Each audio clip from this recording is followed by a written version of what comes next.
Today on Future Forward, what happened to Super Shuttle? Why is Rudy Giuliani not a documentary filmmaker? Dogs and social media, and a special musical guest brought to you by Jimmy Fallon. I'm Steven Rosenbaum, and Alexa is traveling around the world, so you get just me, but don't worry, plenty of frothy stuff to talk about, and I just want to jump right in and talk about Super Shuttle. So, Super Shuttle is that blue and orange van that has been ubiquitous since, ready for it? 1983 was when it was founded. And with little notice, maybe didn't get much fanfare, it is going out of business as of December 31st. This is a story that we got at the LA Times. It is, on one hand, I guess kind of accepted or expected. And then on the other hand, if you read below the fold, which I did, kind of a little bit puzzling. So let's just start with, I'm guessing that everybody is listening to this podcast has a Super Shuttle story, some sort of experience. You call, they roll up in front of your house 10 minutes before they're supposed to, 10 minutes after they're supposed to, somewhere in between, often early in the morning. There's a van full of exhausted, weary people who tried to save some money, not taking a cab or a black car to the airport. And then sometimes it's a fabulous ride with a great experience, gets you to the airport. And other times it does this circuitous, weird, zigzaggy kind of thing. And you're always a little uncomfortable about how many more stops there'll be. Were you the last stop before the trip to the airport, or were you the third of seven? Never really any way to know. I'll just tell you a story. A couple of years ago, leaving South by Southwest, I don't remember exactly why, but I got to I guess I got to the airport and I was looking for a cab to get to downtown. And the cab line was like 4,000 gazillion people long. For those of you who've been to Austin during South by, you remember that the lines can just be shocking. And I tried to Uber or Lyft, but there was some drama. Uber and Lyft had been banned from Austin. There was some kind of political battle going on. And there was the blue shuttle area. And I went up to a lovely guy who had a phone in front of him, and I told him where I was going. And he booked me on a shuttle that was leaving in 15 or 20 minutes. And, it went great. As it turned out, it was cheap. It was dramatically cheaper than either Lyft or Uber or a taxi was going to be. But it definitely felt to me at the time like a little bit of a throwback. I was like, oh, I'm going back in time to, when I was in college and I used to ride this Super Shuttle. That being said, there was I remember just vaguely, there was some odd interaction between the Super Shuttle dispatcher guy and then a phone number that he had to call to figure out if there was room on the Super Shuttle for me. And I remember thinking it felt not quite like a integrated company. And turns out that I was right, because little known, but even though all the vans are the same color, blue, and have the same orange yellow logo on them, turns out that it's some kind of a franchise, which I guess I didn't realize. So all of the local Super Shuttle owners, not the drivers necessarily, though in some case I guess the drivers, are franchisees of a large distribution system. So let me just read to you a little bit from this LA Times article, because it's relevant to why the world is changing around us. A letter on Tuesday from the company to a Los Angeles area franchisee obtained by the LA Times says, quote, Super Shuttle plans to honor all reservations and walk-up requests for service through December 31st. Attempts to reach Mark Friedman, identified as the general manager of the letter on the letter's signature line, were unsuccessful. So what do we think happened here? The obvious answer is, Uber and Lyft, and people wanting more clarity around where their vehicle is, that it's coming to pick them up at a certain time and it will drop them off at a certain time. And by the way, both, Uber and Lyft have some kind of group ride system, which theoretically is cheaper than an individual ride and probably has better mapping. Although I will, for another podcast, I'll tell a story about the worst Uber group ride I ever had, where we just drove in circles. The algorithm seemed a little confused that day, but here's the thing about Super Shuttle. So here's a quote from the LA Times. "A lot of us own our own vans, and now we don't have jobs," said Mohammed Bari, who's been shuttling people from LAX back and forth, adding that he still owes about half the payments of his $66,000 vehicle. "I can't even file for unemployment," he said, "because I didn't have a job." Well, so that's the first thing that came as a surprise, that it's not employees. And in fact, there was a lawsuit by Super Shuttle drivers against the company to get treated as employees, and they lost just last year. So that's interesting. But then it gets kind of more complicated, because it turns out that Super Shuttle is now owned by an affiliate of Blackstreet Capital Holdings, which is a private investment firm out of Bethesda, Maryland. Okay, so it's PE, so it's a private equity firm that owns Super Shuttle, and according to court documents, again, this is from the LA Times, Blackstreet describes itself as specializing in acquiring small or mid-sized companies that are out of favor industries or undergoing some form of transition. Okay, so that's code for they knew what they were getting into when they bought Super Shuttle. So then I wanted, all right, so when did they buy the Super Shuttle? Did they buy it, a year ago? Did they buy? Well, turns out that Super Shuttle was bought less than 6 months ago. But I'm trying to see where this is. It says essentially it says that it was bought by another private equity firm, and that was, I guess, just before Thanksgiving. And then last but not least, Super Shuttle serves 80 airports around the world, not just New York, LA, Chicago, obviously. And it acquired, so Super Shuttle was acquired by Blackstreet Holdings from Transdev On Demand Inc., which is part of Transdev Group of France, according to the lawsuit that Transdev has filed against Blackstreet in Delaware Chancery Court in a dispute over the terms of the transaction. So it turns out it's not as simple as just Uber, hit the wall and was able to, take all the business away from Super Shuttle. It turns out that one company bought them, and then they sold them, and there's a lawsuit pending there, and then the buyer said, you know what, this just isn't worth it. But it's a harbinger of things to come, and that's why I wanted to talk about it today. There's a whole bunch of things going on with robots and autonomous vehicles and driverless trucks, and guys that put down their hard-earned money to buy and paint and drive the blue Super Shuttle van, and obviously some percentage of all of their rides go to the mama company for the privilege of getting essentially the dispatcher, which is what they're getting, the brand and the dispatcher. Those, not only are those guys out of work, but that's going to be a hard mechanism to replace, which is troubling, I think, and should be troubling not just for Super Shuttle drivers, but for drivers of all kinds of vehicles and cars, as the role for drivers is challenged, particularly trucking, I think, in the near term. So Super Shuttle goes away. All of our fondest college memories of the bizarre Super Shuttle ride are now going to fall off into history. But important and I think relevant change of how technology is disrupting industries. So that's chapter 1. Now, take a deep breath, because chapter 2 is kind of more disturbing.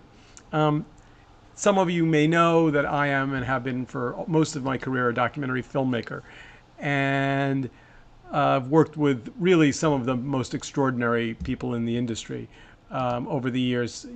Friends and colleagues. I've made films about militia movements, about great presidential moments, about 9/11, about Nazis, and many lots of films, and then spent a year making a film about the John Kerry campaign. So I've been a passionate and active member of the documentary community for more years than I care to say out loud, long time, and have been friends with and admirers of extraordinarily talented filmmakers: Al Maisels, D.A. Pennebaker, Michael Moore, Marshall Curry, Ken Burns, Alex Gibney, Liz Garbus, Doug Block, Morgan Spurlock, lots. I mean, just, a generation of people that live and breathe documentary. Which brings me to Rudy Giuliani. So let's set aside, for the purposes of this podcast, whether he was ever a good mayor and his 9/11 history and what's gone on with Rudy under the Trump administration. I'm going to just set that off in the corner, and you guys can talk about that amongst yourselves.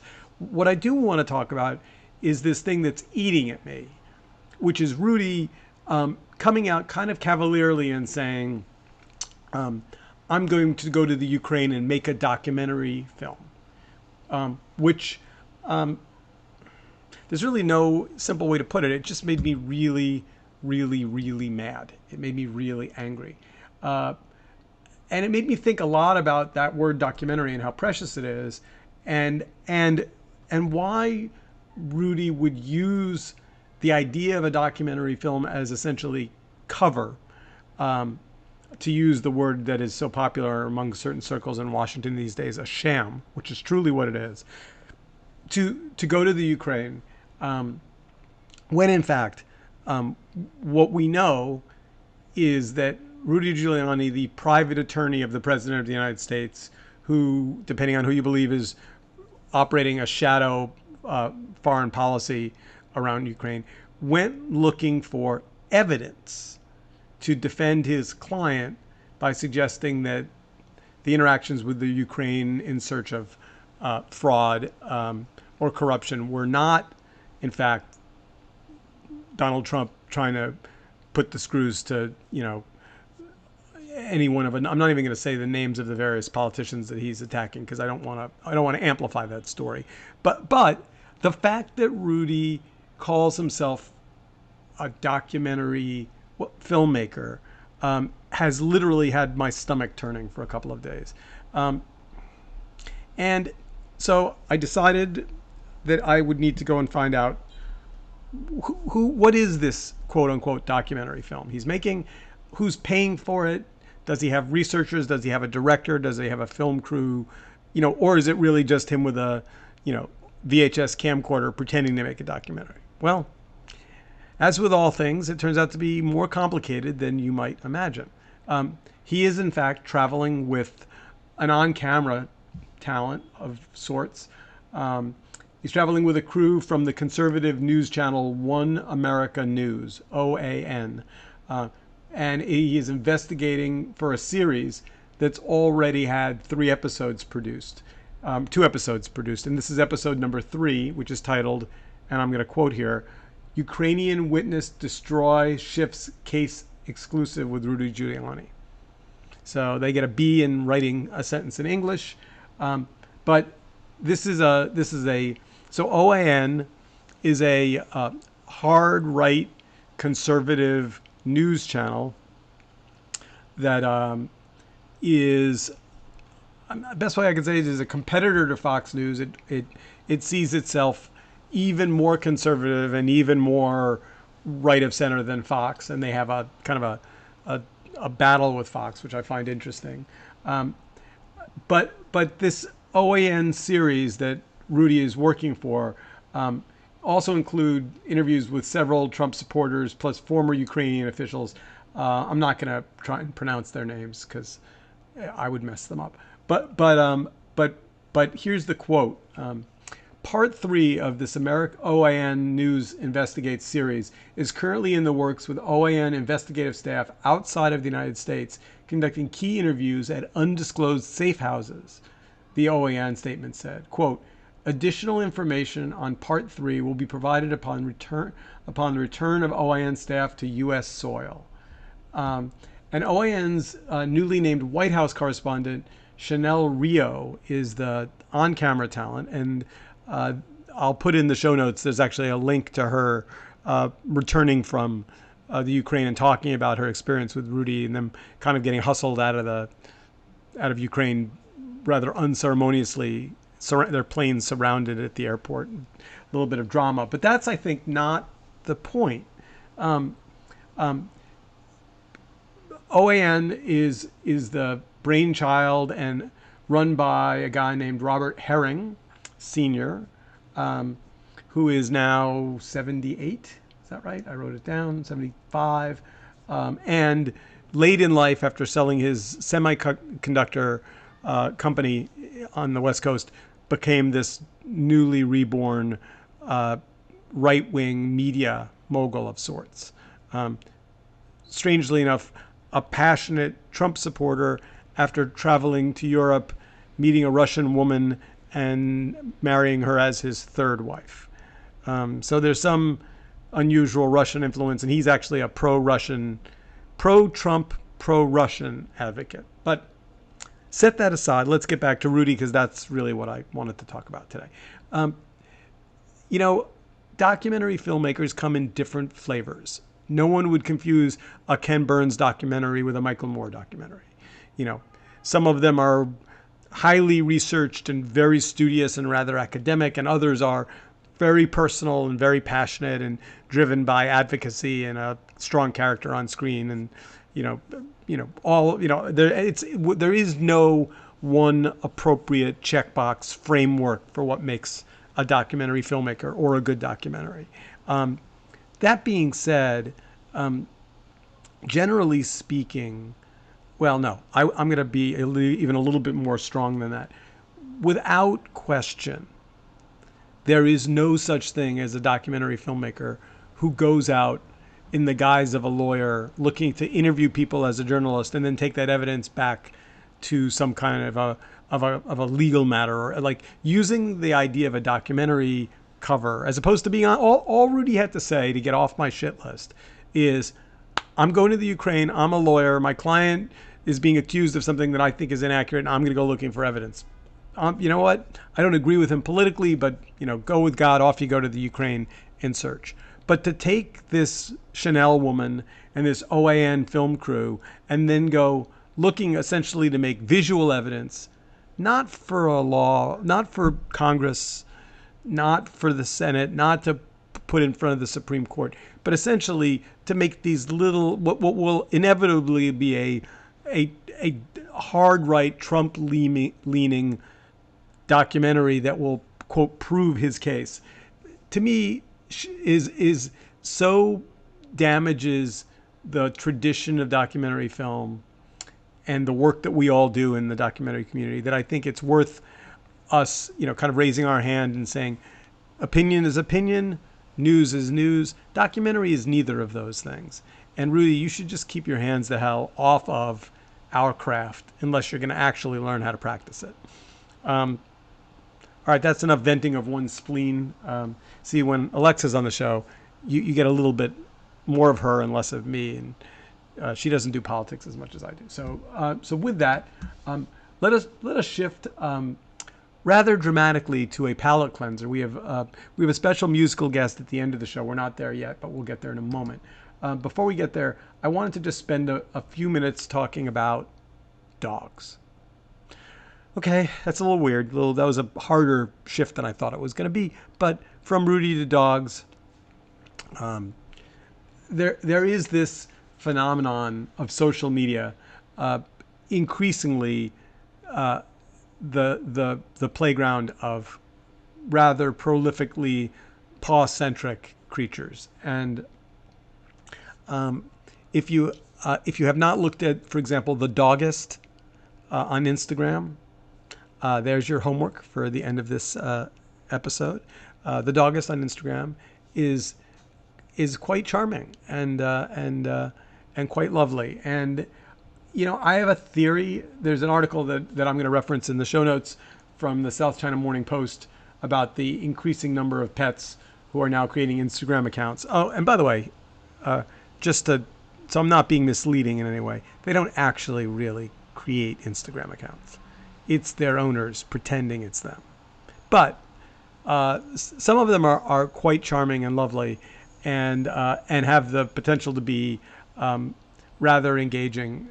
My friend Hunter Walk has a beautiful, I think it's a Swiss Mountain Dog puppy, who is just overwhelming my Facebook feeds. And what I realized is the more the world becomes political, the more everything becomes about this hearing and this charge and that charge, the more I really want to look at dogs.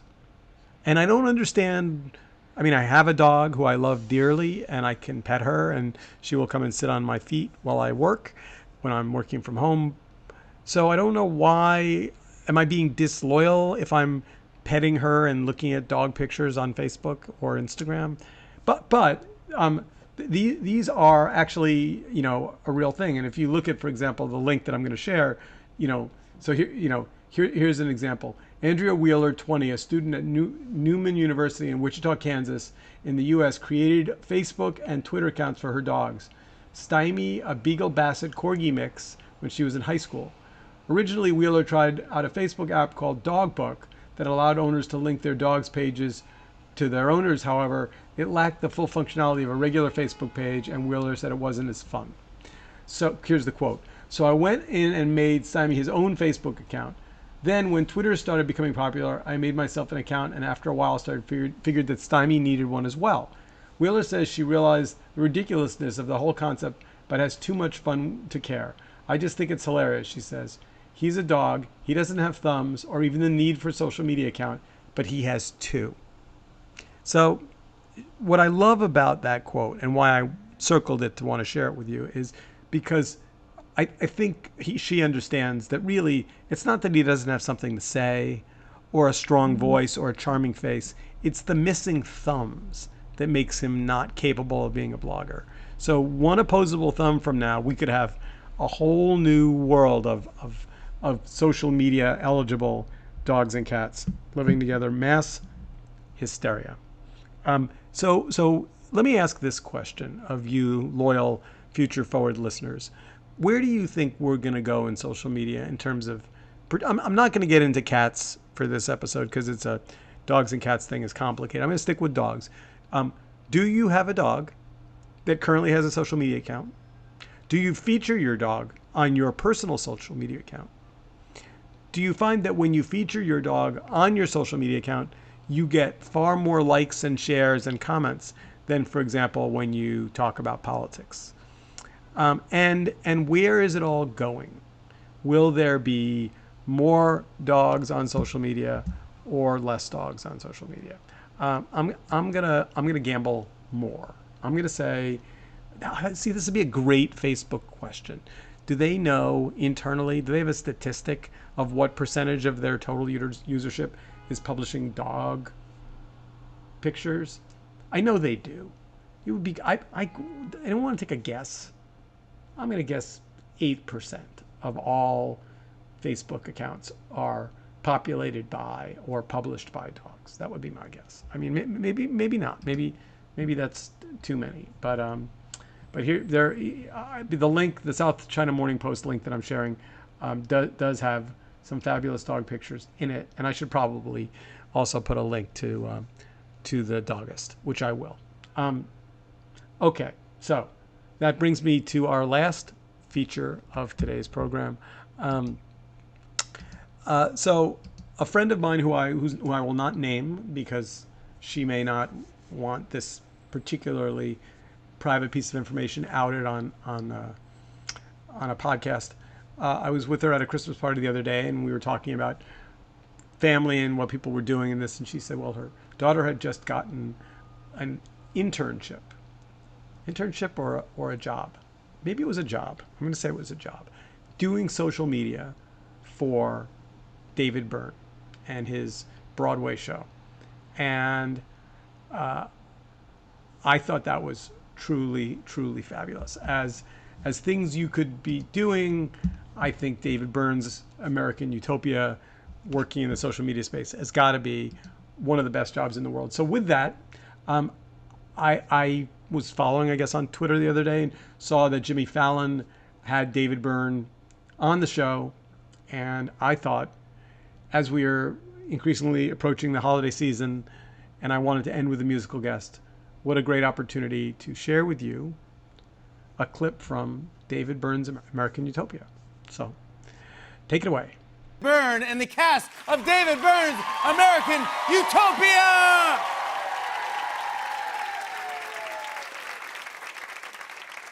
Well, we know where we're going, but we don't know where we've been.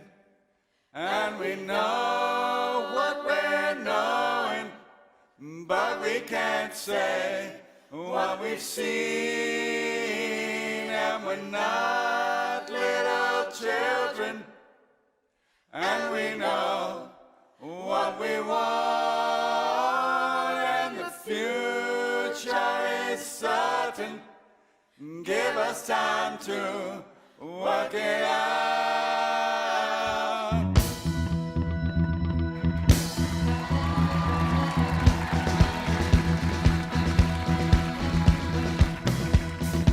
We're on a road to nowhere. Come on inside. Taking that ride to nowhere. We'll take our ride. I'm feeling okay this morning, and you know we're on a road to paradise. Here we go, here we go.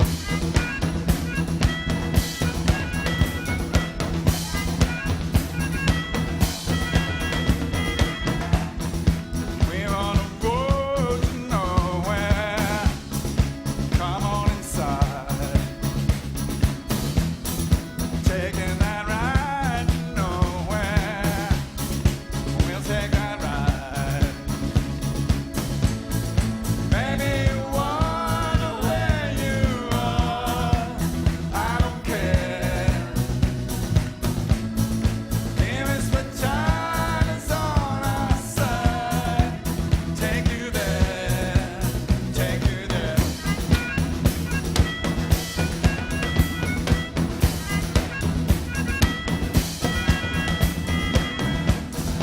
We're on the road to nowhere.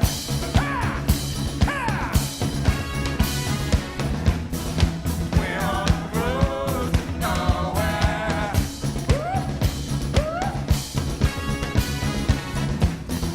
We're on the road to nowhere. There's a city in my mind. Come along, take that ride, and it's alright. Baby, it's alright. And it's very far away, but it's growing day by day, and it's alright. Baby, it's alright. Would you like to come along? You can help me sing this song, and it's alright. Baby, it's alright. Don't let them tell you what to do, 'cause they'll make a fool of you, and it's alright. Baby, it's alright. There's a city in my mind. Come along and take that ride. It's alright. Baby, it's alright. And it's very far away, but it's growing day by day, and it's alright. Baby, it's alright. Would you like to come along? You can help me sing this song, and it's alright. Baby, it's alright. Don't let them tell you what to do. They'll make a fool of you, and it's alright. Baby, it's alright. We're on the road to nowhere.